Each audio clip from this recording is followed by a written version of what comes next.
ямар амгаланг айлтгаж өнөөдрийн үйл ажиллагааг хөтлөн явуулах болно. За, нээлт судлаач Даниел Гоулманы Сэтгэл хөдлөлийн чадамж хэмээх номыг 1995 онд гаргаж дэлхийд одоо танигдсан эрдэмтэн судлаач, сэтгэл судлаач хүн. За, түүний энэ гаргасан ном бол гарсан даруйда жил 6 сарын туршид Нью-Йорк Таймс сонины шилдэг борлуулалттай номын жагсаалтыг тэргүүлж дэлхийн 40 шилдэг номын нэгээр шалгарч исэн ийм одоо алдартай сэтгэл судлаач, зохиолч, эрдэмтэн байна. Тэрээр дээрхийн 14-р далай ламтай 1980-аад оноос хойш нөхөрлөж, оюун ухаан ба амьдрал хүрээлэнгийн үйл ажиллагааг эхнээс нь дэмжиж, буддын шашин ба өрнөдийн эрдэмтдийн хооронд харилцан яриа, хамтын ажиллагаа өрнөхөд гол үүрэг гүйцэтгэж исэн ийм төлөөлөгчдийн нэг юм байна. Даниел Гоулманы далай лам хүн төрөлхтний ирээдүйг хэрхэн гэрэл гэгээтэйгээр зураглаж байгааг тод томруулаар дэлгэн харуулсан Сайнд Хөтлөх Хүч хэмээх энэхүү номыг 2015 онд бичсэн байна. За, энэхүү номыг ДИЛОВ ХУТАГТ САН-аас монгол хэлээр орчуулан хөрвүүлсэн нь одоо та бүхний гар дээр өнөөдөр бид одоо энэ тахиланд ирээд байна. За, энэ номыг орчуулсан туул, хянан тохиолдуулсан дуламжав, оюун гэрэл нарт бас бүгдээрээ баяр хүргэж бас талархал илэрхийлэх зүйтэй болов гэж бодож байна. За, ингээд энэ номын нээлт үйл ажиллагааг нээж үг хэлнэ үү гэж дээрхийн гинэдэн далай ламын Монгол болон Оросын холбооны улс дахь бие төлөөлөгч ДИЛОВ ХУТАГТ САН-гийн тэргүүн ДИЛОВ ХУТАГТ Дансан ламтаныг үг хэлхийг хүсье.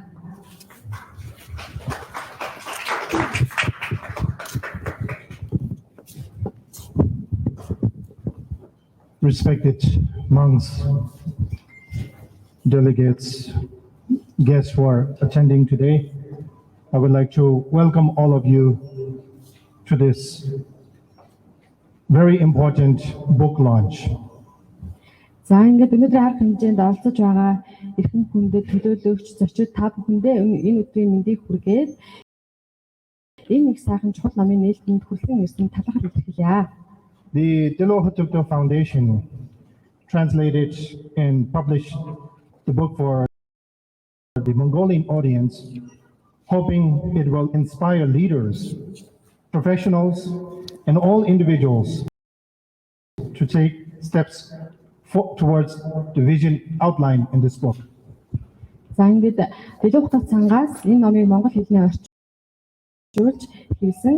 За, энэ номын агуулгыг уншаад бүх хүмүүс, байгууллагууд, нийгмийг өдөртөн зааж чиглүүлж байгаа удирдагчдад урам зориг өгч улмаар одоо зөвхт энэ номын агуулгаар ажил төрлөө зөв залгах урам зориг өгөх байх гэж найдаж байна. Psychologists and journalists Daniel Goulmаны achieved widespread recognition in 1995 with the publication of his book, Emotional Intelligence, which popularized research by psychologists showing that success in life and work is based on much more than IQ. За, сэтгэл судлаач Даниел Гоулманы 1995 онд Сэтгэл хөдлөлийн чадамж гэдэг номороо дэлхийд маш их нэр гарсан. Сэтгэл хөдлөлийн чадамжийн талаар олон эрдэмтэд судалдаг байсан боловч яг энэ ойлголтыг дэлхийн нийтэд түгээх олон нийтэд ойлгуулсан Даниел Гоулманы юм байна. За, тэгээд Даниел Гоулманы бичсэн одоо энэ ном аа. Perhaps no other religious or spiritual tradition has explored the structure of one's mind so thoroughly as Buddhism has. За, хүний сэтгэл оюуны талаар ингэж их гүнзгий судалсан шашин буддын шашнаас өөр үгүй баха.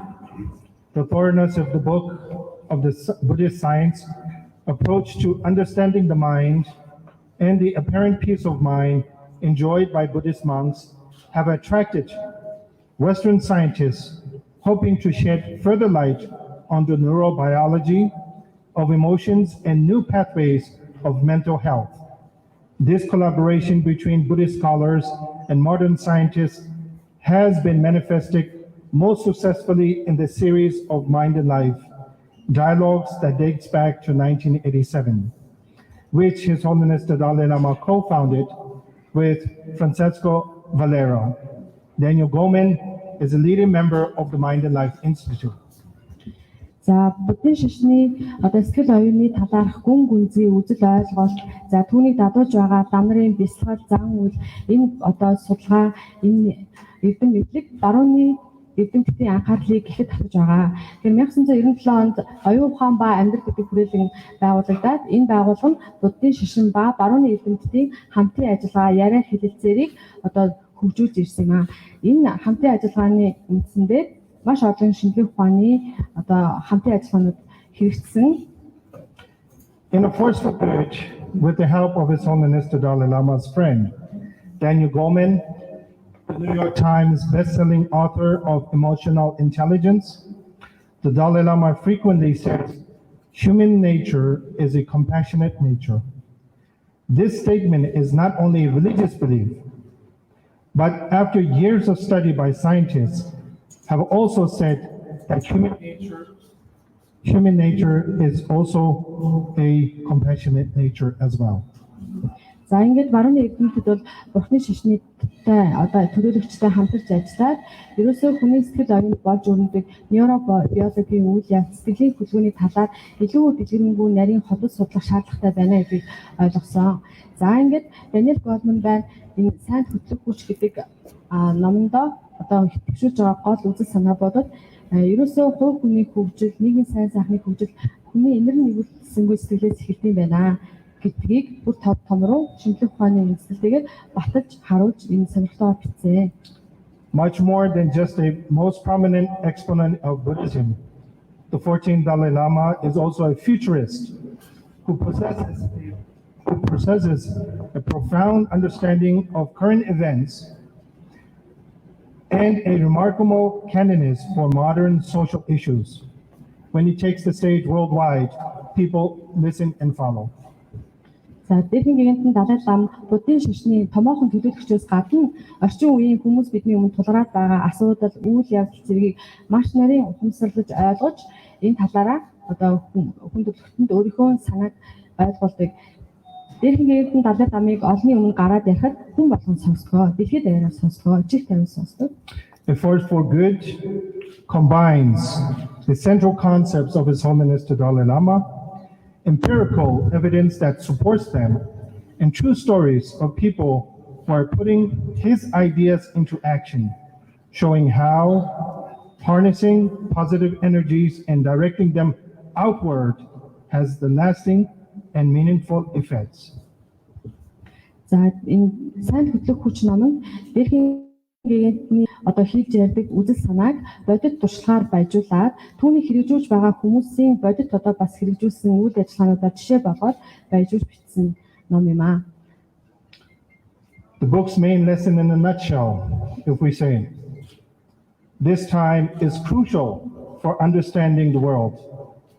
Not the actual news or events that cause distress, violence, sorrow, and hate on every corner are only a reflection of what's happening within.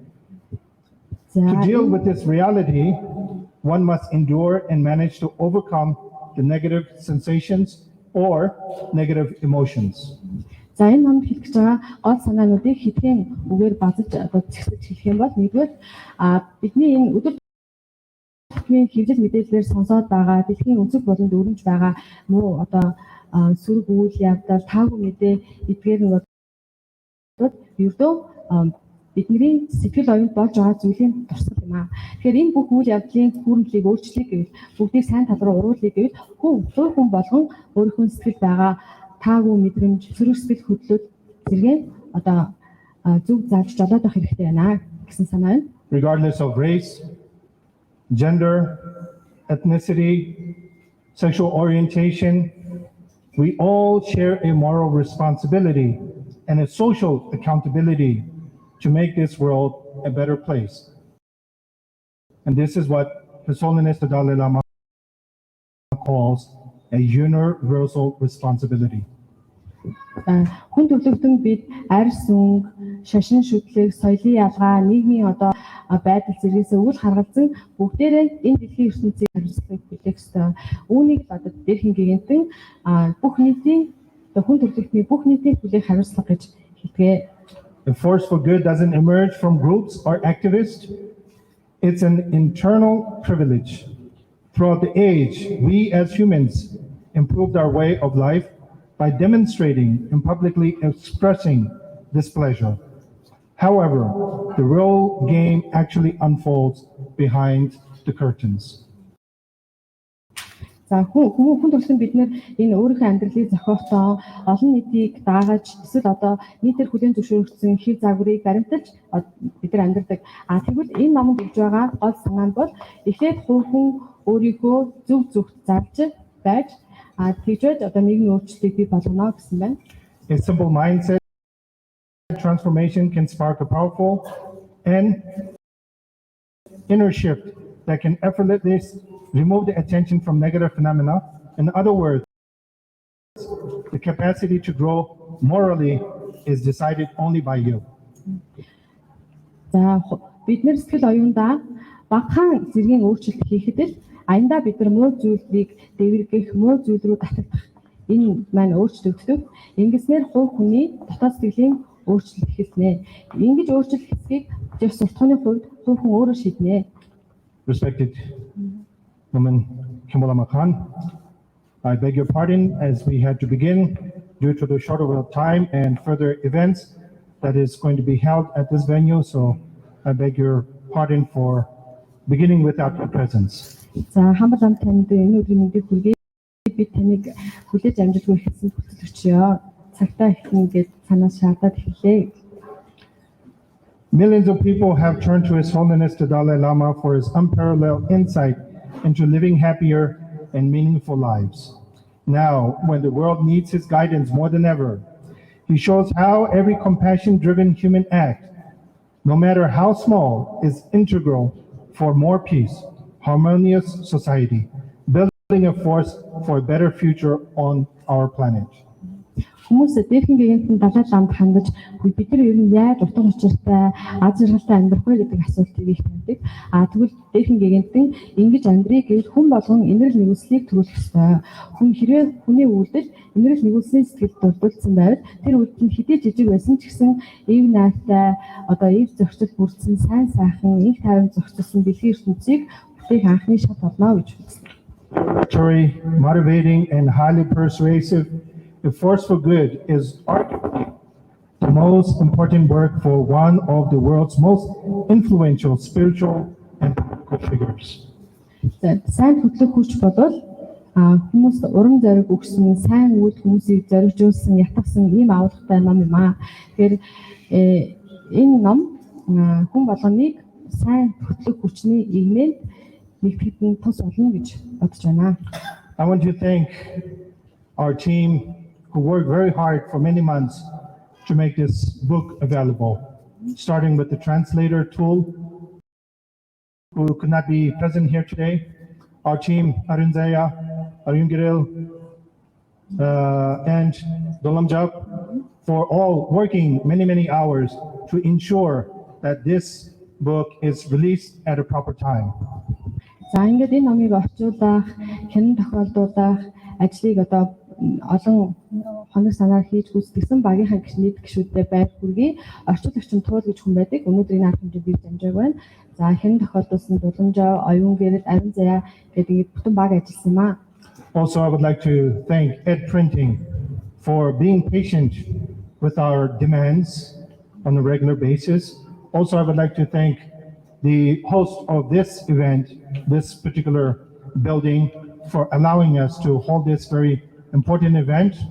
And also lastly, I want to thank Tavan Bok for offering to cater our event today. So thank you all so very much from the bottom of my heart. За ингээд номыг хэвлэхэд Ed Market компани бидний тусалж хамтарч ажилласан.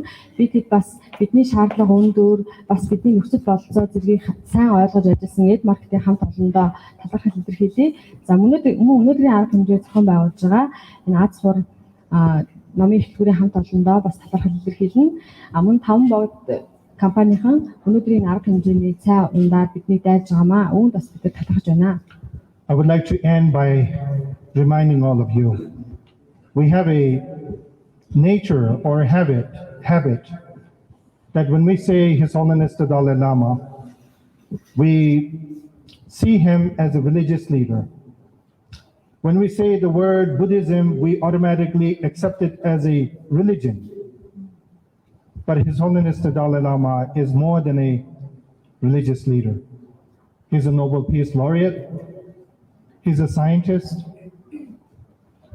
He's a thinker. He's a philosopher. And he is so many things that is beyond words to describe him. За ингээд төсөлт нь би бас дээрхэн гинтэн далай багшийн тухай нэг зүйлийг хэлье. Бид нэр буддын шашныг шашин гэж үздэг. Далай багшийг бол нэг шашныг удирдах гэж хардаг. Гэтэл далай багш бодоод шинжлэх ухаанч хүн, оюун санааны удирдагч, хүн ухаантан. Тэр энэ зөвхөн нэг шашны тэргүүн гэдгээс бас хайлсан. Нобелийн их тайвны шагналын ийм их хүн юм аа. Also, when we hear the word Buddhism, we automatically associate it with a religion. Buddhism is not a religion alone. It is a philosophy and it is a science. And if you ask what type of science, it is the science of the mind. За бухам буддын шашныг бид нар бас шашин гэж үздэг. За шашин мөн гэхдээ энэ бодод шашныхаа хажуугаар бас энэ хүн ухаан юм аа. За мөн шинжлэх ухаан юм аа. Юу шинжлэх ухаан бэ гэвэл буддын шашин хүний сэтгэл оюуныг судалдаг шинжлэх ухаан юм аа. We Mongolians should be proud that Buddhism is part of our nature, part of our culture, part of our way of life, and part of our rich heritage. And we have more to offer to the world rather than the world has to offer to Mongolian people. За буддын шашин бод монголчуудын амьдралын хэм маягт хүн шингэсэн, мөн бидний сэтгэл оюун хүн шингэсэн, бидний соёлын өвийн нэг хэсэг ийм шашин юм аа. Тэгэхээр бид нар дэлхийгээс одоо бусад улс орнуудаас их зүйлийг сурах гэхээсээ илүү бид нар ч гэсэн энэ өв уламжлалыг тээж аваа гэдэг утгаараа дэлхийн нийтэд олон улсад бид нар бас энэ баялаг соёлоо хуваалцах боломжтой. Үүгээрээ бас монголчууд бахархах хэрэгтэй. So I want to thank all of you for coming to participate and celebrate in today's book release or book launch for The Force for Good. And I truly guarantee that all of you will definitely enjoy reading it.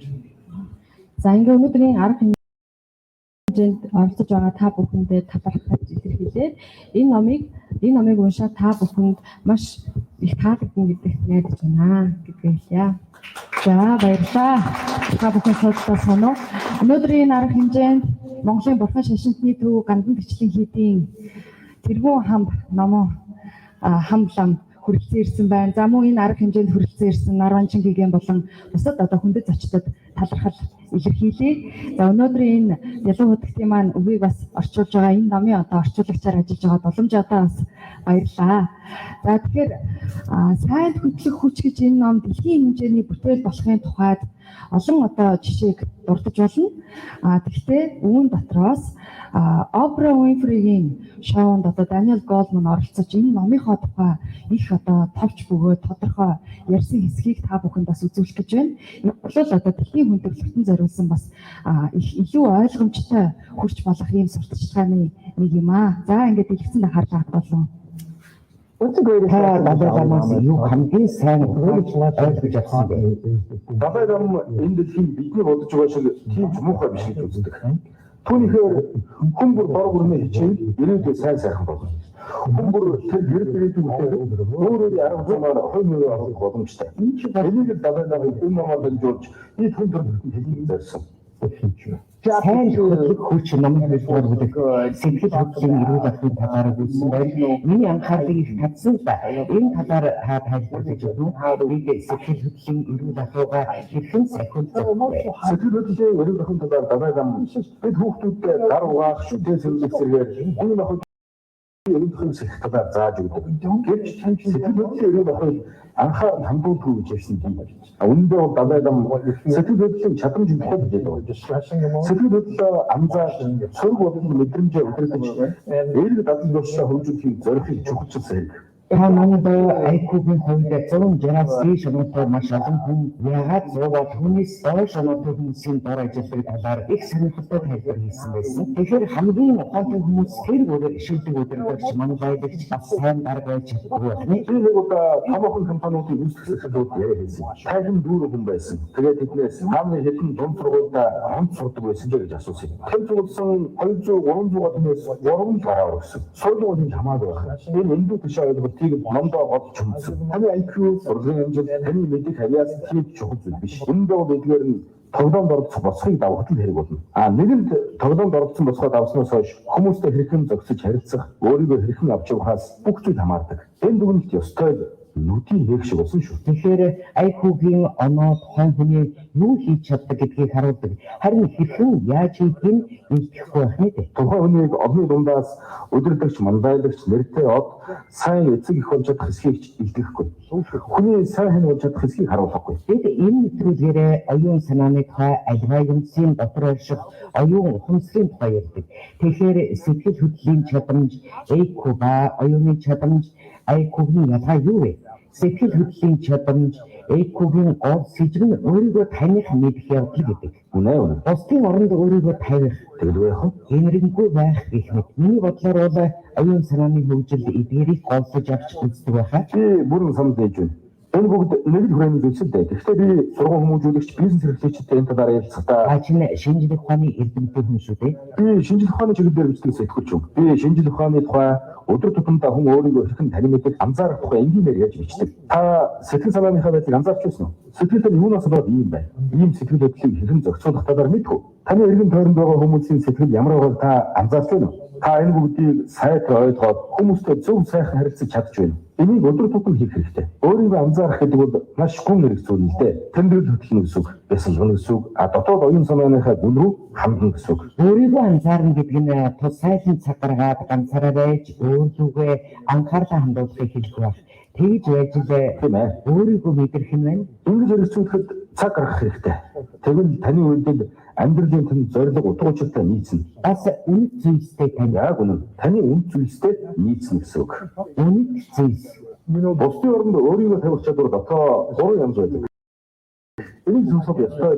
Нүд нэгдэг шиг болсон. Энэ номыг уншихаас өмнө огт дууж байгаагүй юм байна. Нэг нь таны мэдлэг шинжтэй. Бусдын аливаа юмсыг хэрхэн үзэж тусгаж авч байгааг ойлгохыг хэлнэ. Би таны үзэн хамтлагыг мэдрэх чадвартай юм гэсэн үг. Нөгөө хүнийхээ бодлыг өмсөх хэдэн бээр атгаад үзсэн утгатай эртний мэрэгүүг байдаг шүү дээ. Би таныг аливаа оюун ухаандаа хэрхэн зурдаг болохыг мэдээд авчиход би тантай оновчтой бөгөөд зөвгээр хэрэгцсэн. Үүнээр таач намайг маш хялбархаа ойлгосон. Энэ нь тархины нэг хэсэгт болдог цог зүйл байх. Хязгаарыг тодорхой хэмжээгээр эзэмших хүн амжилттай дараг боломжгүй юм байна. Тийм Яг зөв. Энэ чадвар маш чухал. Гэхдээ ийм чадваргүй хэдийч бусдыг удирдах ажиллаж байгаа хүн олон байдаг. Ийм чадварыг эзэмшихгүй менежер үуч байдаг. Ийм чадвар байх бол юу болохоор нэг нэгнтэйгээ бүгдийг харилцаж чадахгүй төрнө. Бусадтай харилцах таагүй. Ажил дээр их асуудал бэрхшээл гарна. Бусдын оронд өөрийгөө тавих чадрын хоёр бүтээлээ авч үзье л дээ. Энийг тархины өөр хэсэг хариуцдаг. Бидний мэрэгчлэр нийгмийн харилцааг хариуцдаг. Энэ бол бусдын юу мэдэрч байгааг өөр дээрээ шууд хүлээн авч мэдрэх чадвар юм. Ингэж бусдын зовлон мэдэрч чадвал хүмүүсийн хооронд харилцан ойлголцол бий болно. Хэрэг та нөгөө хүндээ анхаарлаа бүрэн хандуулбал та хоёрын хүнд ойлголцол бий болно гэсэн. Хоёр хүн нэг нэгэндээ бүрэн анхаарал хандуулбал тийм зохицол бий болно. Харин нөгөө хүндээ анхаарахгүй өөр тийш хараад буцаа шалгаад байвал харилцан ойлголцол зохицол бий болохгүй шүү дээ. Уг нь маш чухал чадвар боловч хүмүүсд ерөнхийдөө дутуу үнэлдэг. Энийг бусдын төлөө сэтгэл зовлох чадвар гэж нэрдэг. Тэр ойр дотны хүмүүс маань зов чанаж байвал би тэр хүнийг хайрлаж байгаа бол зовлонгийн зүгээр нь мэдрээд өнгөрөх биш. Аль болох туслахыг хүсэх мэдээч. Энэ үйлдэлийг тархины өөр нэг хэсэг хариуцдаг. Бид энэ хэсгийг хөгтөн амьтны үрдүдэ хайрлах эдний зөв хадгалдаг хэсэг гэж нэрдэг. Ямар ч хүн үр хөвгтөд хайрладагтай адил. Хүн хайртай хүнийхээ төлөө бат зогсдог шүү дээ. Бусдын төлөө сэтгэл зовнох энэ чадвар бол тань мэдхийн болон сэтгэл хөдлөлийн үднээс бусдын оронд өөрийгөө тавих чадвараас өөрийгөө таньсан сэтгэл хөдлөлөө удирдах чадвартай бусдын оронд өөрийгөө тавих сэтгэлтэй хүн бол бусдыг маш сайхан харилцаатай байна. Аяндаа сайхан харилцаа бий болно гэсэн. Яг зөв дүгнэж байна. Энэ гурван зүйлийг л анхаарч явах хүмүүстэй сайхан харилцаатай байх юм байна. Одоо үзсэн сэтгэл хөдлөлөө удирдах өөрийгөө жолоодох чадваргүй хүн бол бусадтай эгзүүг харилцана. Ийм чадваргүй хүнд юу тохиолдохыг их л гарахгүй. Ганцаардна. Тэгэхээр бусадтай сайхан харилцаатай байхын тулд дээрх гурван чадварыг эзэмших учиртай.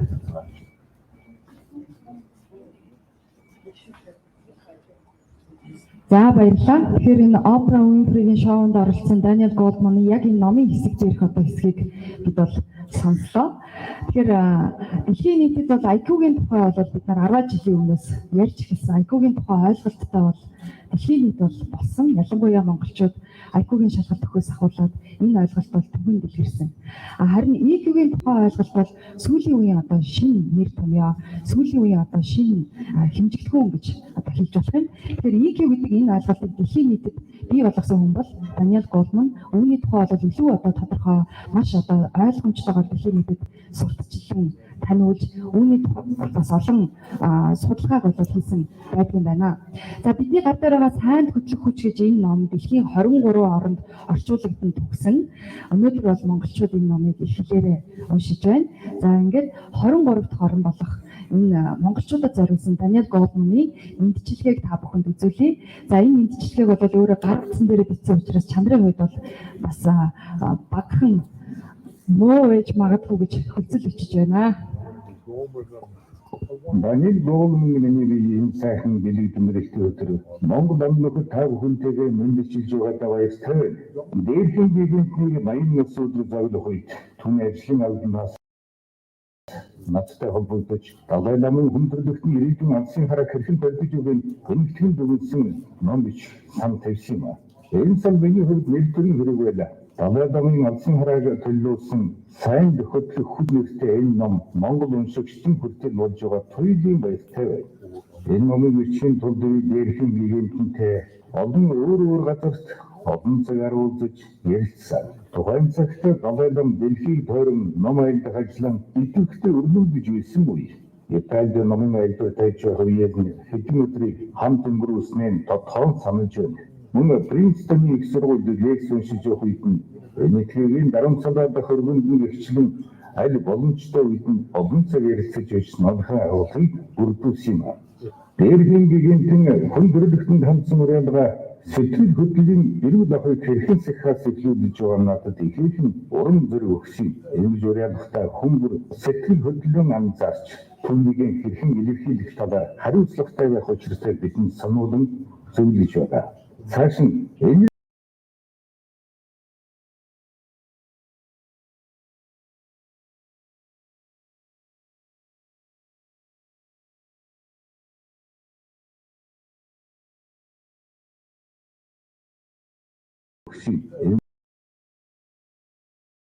сэтгэл хөдлөн анзаарч түүнийг бид зөвхөн хөрөнгө мөнгө эдийн байдлаа санаа зовхож ачаалтад зовлонд учирсан хүмүүст өөрсдийн өөдөн татаж хөгжүүлэхэд нь туслах хэрэгтэй гэдгийг бас сануулсан юм а.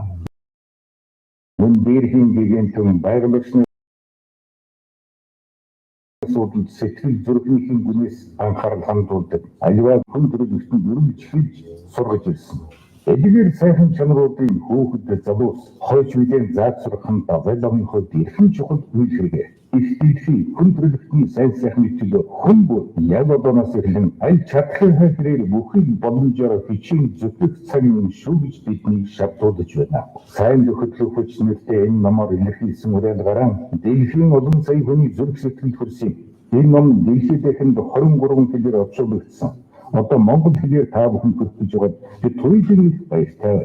Дээрхийн гигэнтний урайлга үүс миний зүрх сэтгэлийг хөндлсөн шиг та бүхний сэтгэлийг ч сайн сайхан урайлан дуудаж урам зориг нь мадрана гэдэгт итгэж байна. Баярлалаа. За баярлалаа. За ингээд та бүхний өмнө ДИЛОВ ХУТАГТ САН-гийн гүйцэтгэх захирал гівш Сэтгэл багшаа тэгэхээр ДИЛОВ ХУТАГТ САН яагаад энэ номыг сонгох болсон тухай, энэ номын орчуулга ерөнхийдөө хийгдсэн тухай, ДИЛОВ ХУТАГТ САН-гийн үйл ажиллагааны тухай товч мэдээллийг авахаа. За хүрэлцэн ирсэн та бүхэнд энэ өдрийн амгалан айлтгая. За манай ДИЛОВ ХУТАГТ САН-гаас энэ Сайнд Хөтлөх Хүч гэдэг номыг одоо хэвлээд орчуулж хэвлэж олон нийтийн хүртэл болох одоо өнөөдөр бэлэн боллоо. За тэгээд Сайнд Хөтлөх Хүч гэдэг ном маань бол саяны одоо ДИЛОВ ХУТАГТ-ийн ярианд ч тэр Даниел Гоулманы нэрээ аль алинд нь одоо дотоод агуулгын тухай нэлээд яригдлаа. За бид яагаад энэ номыг сонгосон бэ гэхээр сүүлийн үед бол одоо далайн хөгшийн маш олон ном англи хэлээр гардаг. За энэ номнууд бол ерөнхийдөө далайн хөгшил өөрөө яг одоо англи хэлээр ном бичдэггүй. Дандаа одоо гадны барууны эрдэмтдтэй хамтарч бичдэг. Дотоод агуулгын өөрөөр хэлээд тэгээ барууны эрдэмтдтэй бичдэг учраас энэ одоо дээрхийн далайн хөгшин гарч байгаа номууд бол маш олон хүнд хүрдэг. За тэгээд сүүлийн үед Сайнд Хөтлөх Хүч ном бол одоо маш олон хүний анхааралд орсон. Олон улс орны хүмүүс энэ номыг уншиж сэтгэлээ хэлжсэн. Тэгээд бид энэ номыг сонгоод орчуулсан. За тэгээд орчуулах явцад маань бидэнд бас нэлээд гоё бэрхшээл тулгарсан. Яг одоо ажил явагдаж байх үед ковид гараад тэгээд ковидын улмаас Америкт үйл ажиллагаа явагддаггүй. Бидэд номоо орчуулах ажил эхлэхээр байдаг. Гэтэл Америкаас ямар ч одоо хариу өгч чадахгүй удаан хугацаанд гацсан.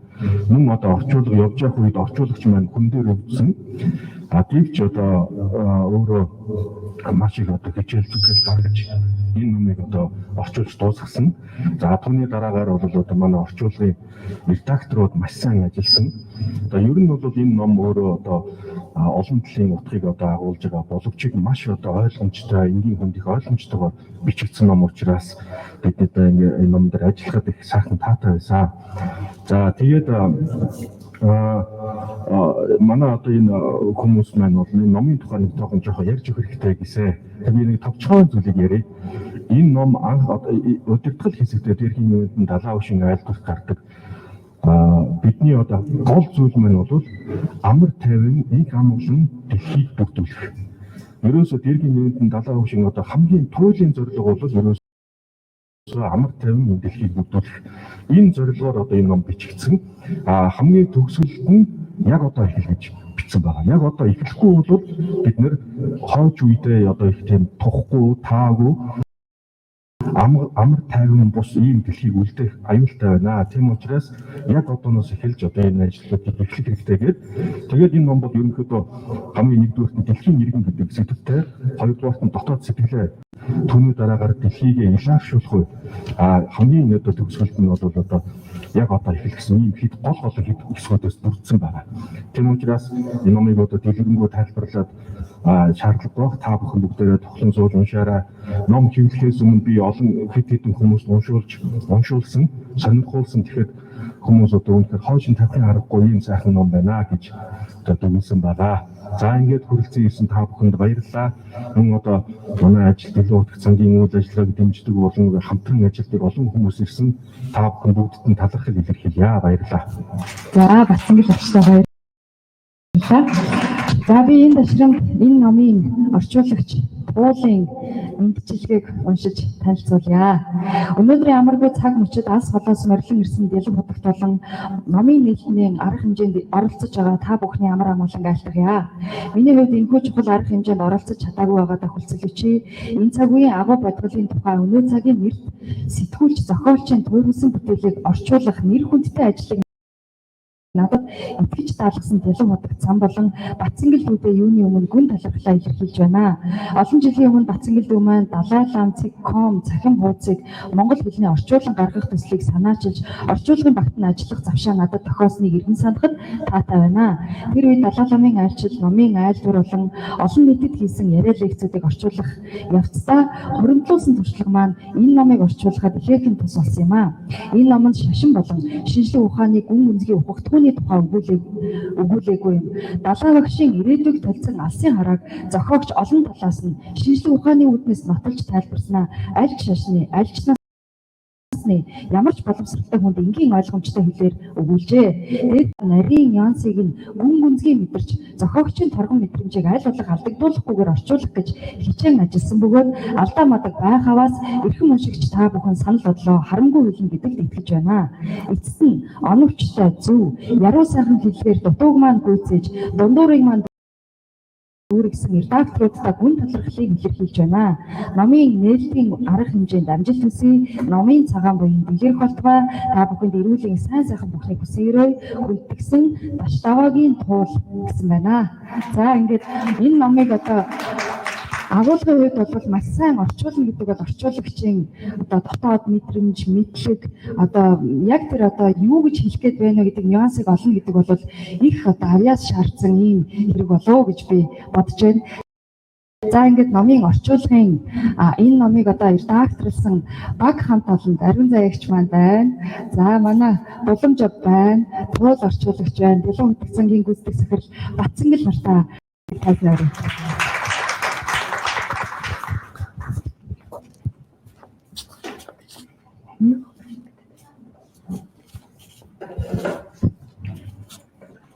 I am in no position to give particular instructions in such wonderful scholars, protocos, people of status.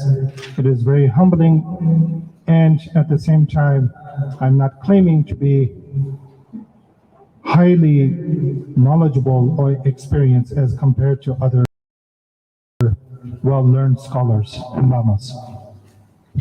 За би өнөөдөр энэ олон эрдэмтэн нэргээд худалдаа хуулгаадын одоо өмнө бясалгал хөтлөх гэж байгаадаа бас одоо жоох имиж байна. Би өөрийгөө та бүхэнтэй харьцуулахад эрдэм мэдлэгээр илүү давмгай гэж энэ бясалгалыг хөтлөх гэж байгаа хэрэг бас биш юм аа. So I thought it would be a good idea for all of us to meditate briefly without touching upon any religious beliefs. Simply as a human being, for us to send our positive thoughts, our prayers, and positive energy through our mental state, not only to our loved ones and our friends, but beyond and all over the world. За ингээд бясалгал хийн гэдгийг бид нэр шашнаас салгаж ойлгож хийж яхад сайхан чухал юм аа. Бясалгал гэхийг бид нэр одоо хүн өөрийнхөө сэтгэл оюун руу өнгийгөө зөв сэтлийг, эерэг сэтлийг төрүүлээд зөвхөн дан ганц өөрийнхөө ойр дотны хүнд сайн сайхныг хүсэх бас дэлхийн нийтэд хамаг амьтны сайн сайхан төлөө сэтгэл оюуныг зориулах юм үйл явц гэж ойлгоорой. When we talk about force of good, the force is not a physical force, but it's more of a mental and spiritual force. Сайнд хөтлөх хүч гэдэг номонд гарч байгаа энэ хүч бол бие махбодын хүчийг хэлээгүй. Энэ бол сэтгэл оюуны эерэг сэтгэлийн эрчим тэр хүчийг хэлж байгаа маа. Meditation is a universal technique that gives us calmness, that gives us peace of mind. Бясалгал гэдэг бол хүний сэтгэлийг амраадаг, сэтгэлийг одоо тогтворн болгодог хэн бүхэнд хүртээлтэй ийм арга маа. Every individual wants peace. Every individual wants mental peace, not only physical peace, but most importantly, mental peace. And this meditation, which is a very ancient technique, helps us to calm our mind, to be mindful, and to benefit ourselves and our surroundings and beyond. Дотоод сэтгэлийн амар амгалан тайван амьдралыг бий болохыг хүсэж байгаа хүмүүс бол энэ сэтгэлийг амраах, тайвшруулах аргыг эзэмшиж хэрэглэж дадлагдж байх хэрэгтэй гэж бодсон. Let us all visualize, concentrate on we can even say billions of people who are suffering, who are hungry, who are facing war, who are facing violence and struggling on a day-to-day basis. They all need our support, our prayers, and our spiritual support as well. And we as human beings have that moral responsibility and authority to help them, if not financially or materially, but at least through our prayers and thoughts. За одоо бүгдээрээ мэдээ анаад дотроо хамаг олон амьтны төсөөлё бодё. Хамаг амьтан гэдэгт нь хүн төрлөختөн орж байна. Бусад бүх төрлийн амьтад орж байна. Тэгээд хамаг амьтан бүгд зовж, шанаж, өвдөж, дайн тулааны хөлд шанаж зовж байна гэж. So let's all take Тэгээд тэдэнд бидний дэмжлэг тусалцаа хэрэгтэй байна. Хэдийгээр бид хөрөнгө санхүү, биеийн хүчээр тусалж чадахгүй ч гэсэн сайн сайхан хүсэл итгэлийг төрүүлэх, залбирал мөглөө унших зэргээр тэр хүн бас тэдэнд оюун санааны хувьд тус болж болно гэж бодоорой. So let's all take a deep breath and remain in silent and visualize in front of us the billions of people and we as individuals sending out our prayers and thoughts to all of them. За ингээд миний өмнө тэр бум хүн байна гэж төсөөлөөд би тэдэнд залбирал, өрөөлөн, мөрөглөн зориулж байна гэж төсөөлөөрэй. You don't have to be a Buddhist to meditate because meditation is a universal language for all. Бясалгал хийхин тулд заавал айл нэг шашныг дагдаг байх албагүй. Бясалгал гэдэг бол хүн бүхэнд нийтлэг хийж арга техник юм аа.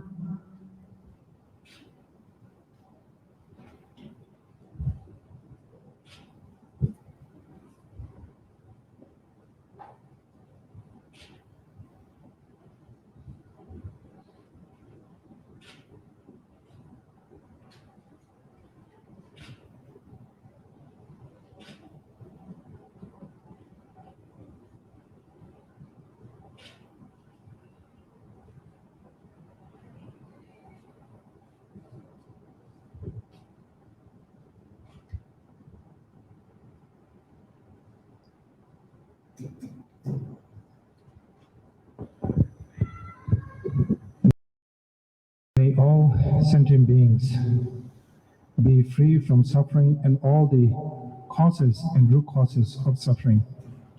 Хамаг амтэн зовлон хийгээд зовлонгийн уг шалтгаанаас ангижрах болтугай. May all sentient beings be happy and never be detached from the root conditions of happiness. Хамаг амтэн амгалан хийгээд амгалангийн уг шалтгаанаас хизээд үл хагцах болтугай. May all sentient beings be healthy and have long lives. Хамаг амтэн бүгд эрүүл их байж урт наслах болтугай. May those who are suffering, no matter which part of the world, always be in my heart, and may I pray for all of them. Зовлонд мэрэгдэж байгаа олон амтэн ертөнцийн аль зүгт байсан ч тэр бүхэнд миний залбирал өрөөл бүхэн хүрэх болтугай. I look at everyone as a brother, as a sister. Би хамаг бүх хүнийг өөрийн ахан дүү мэт үзэх болтугай. And therefore, I share my limitless compassion with all of you. Ийхүү би өөрийн хязгааргүй инэрл нэгүслийн бүхэнд хамаг амтанд зориулъя. My compassion, my acts of compassion is not only for the benefit of you, but also for your friends, family, beyond, for society, for communities, and for our nation as well. Миний ерөөл залбирал бясалгалын хүч бүхэн зөвхөн танд төдийгүй таны найз нөхөд гэр бүл цаашлаад нийгэм хамт олон дэлхийн нийтэд ач тустай байх болтугай.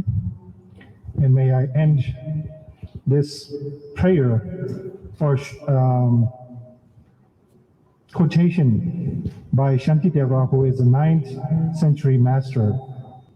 За бид өнөөдрийн бясалгалаа 9-р зууны үеийн Буддын их эрдэмтэн Shantideva гэгэний үгээр өндөрлөё.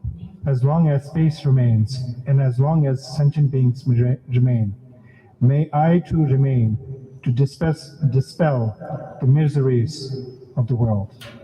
Сансар хорвоо хэдий удаан оршоод хамаг амтны төдий хүртэл ажрах хүртэл би ч бас энэ хорвоод байж хамаг амтны зовлонг арилгах болтугай. Thank you. Баярлалаа.